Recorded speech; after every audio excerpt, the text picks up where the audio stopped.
Panchayat season 4 इस बार अपने प्यारे से गांव फुलेरा में हल्की फुल्की कॉमेडी की जगह कहीं ज्यादा सीरियस राजनीतिक और इमोशनल पिच लेकर आता है। जहां अभिषेक त्रिपाठी यानी हमारे सचिव जी की जिंदगी अब सिर्फ बोरिंग सरकारी काम तक सीमित नहीं रही, बल्कि कैट क्लियर करने के बाद उनके मन और करियर दोनों में बड़ी हलचल शुरू हो चुकी है। लेकिन कहानी इस बार सिर्फ उनके इर्द गिर्द नहीं घूमती, बल्कि पूरा गांव अब असली राजनीति के मैदान में कूद चुका है। खासकर मंजू देवी और क्रांति देवी के बीच महिला आरक्षण को लेकर जो टक्कर दिखती है, वो न सिर्फ गांव की सत्ता की तस्वीर बदल देती है, बल्कि शो के टोन को भी बदल देती है।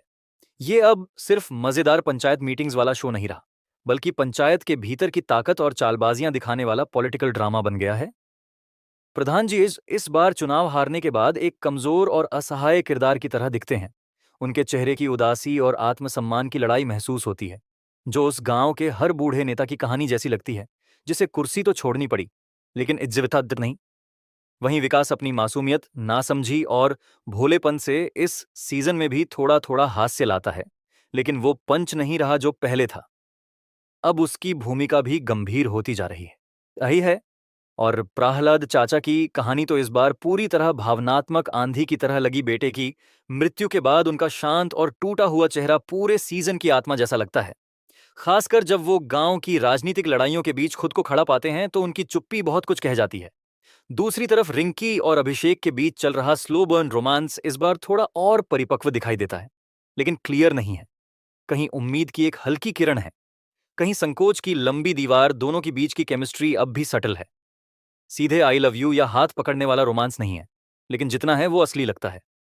अब बात करें बाकी पॉलिटिकल किरदारों की, तो विनोद, भूषण और चंद्रा किशोर सिंह जैसे लोग अब पूरी तरह गेम प्लान और सत्ता के भूखे लोगों के रूप में सामने आए हैं, जिन्होंने फुलेरा को अपनी बिसात बना लिया है।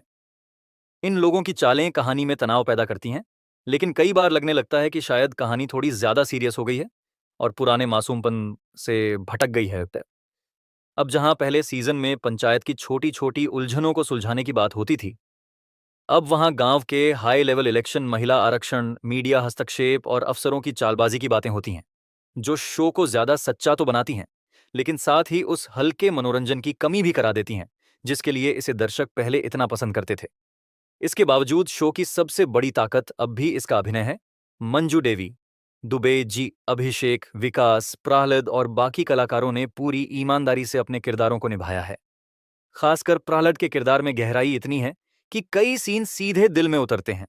और वो सीन जहां वो अपने बेटे की कमी महसूस करते हुए गांव के चुनावी झगड़े में खड़े होते हैं, वो सबसे भावुक मोमेंट्स में से एक है। इस बार सिनेमाटोग्राफी भी शानदार है। गांव की गलियां, मिट्टी, रंग, पोस्टर और बैकग्राउंड स्कोर सब मिलाकर आपको फुलेरा के बीचों बीच बैठा देता है। लेकिन हाँ, इतना जरूर है कि अगर आपने इस सीजन को पुराने वाले पंचायत की तरह देखा, तो आपको इसकी धीमी गति, गहराई और हास्य की कमी थोड़ी खलेगी। पर अगर आप इस सीजन को भारत के गांवों की असली राजनीति और एक ईमानदार, धीमे लेकिन सच्चे बदलाव की प्रक्रिया के रूप में देखेंगे, तो यह आपके लिए एक परिपक्व, सोचने पर मजबूर करने वाला अनुभव बन जाएगा। और अंत में जिस तरह से इसे एक छोटे से क्लिफहैंगर पर खत्म किया गया है, उससे साफ है कि सीजन 5 में फिर से राजनीति और अभिषेक रिंकी के रिश्ते दोनों पर तगड़ा फोकस होने वाला है।